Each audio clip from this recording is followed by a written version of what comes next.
জয় ছটি মাইয়া কি জয়। আমরা তো বাঙালি, আমাদের মধ্যে এই পুজোটা না থাকলেও অনেকের বাড়িতে যে ছটি মাইয়ার পুজো, তার জন্য যে স্পেশাল ঠেকুয়া তৈরি হয় সেটা খেতে কিন্তু আমাদের খুব ভালো লাগে। আমরা বাঙালি হলে কি হবে, ভোজন রসিকও বটে। তো এই জন্যই বাড়িতে আজকে বানিয়ে ফেলা হলো ঠেকুয়া। ছোটবেলা থেকে এই ঠেকুয়া জিনিসটা খুব পছন্দের ছিল আমাদের, তবে সেরকম ভাবে কাউকে থেকে আমরা প্রসাদ পেতাম না, অল্প সংখ্যক পেয়েছিলাম, তবে ওই খেয়ে আর মন ভরতো না। তো যাই হোক, আজকে যখন বাড়িতে বানানো হয়েছিল, সত্যি বলছি, বিশ্বাস করো, ওরকমই খেতে হয়েছিল, ভীষণ ভালো লেগেছিল খেতে।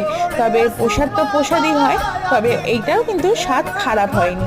তো ভালোই লাগলো, আজকে প্রথমবার বাড়িতে করে খেলাম আর মনের আশাটা জোরালো। ছোটবেলা থেকে এই ইচ্ছাটা পূরণ হলো যে অনেকগুলো বসে ঠেকুয়া খাবো।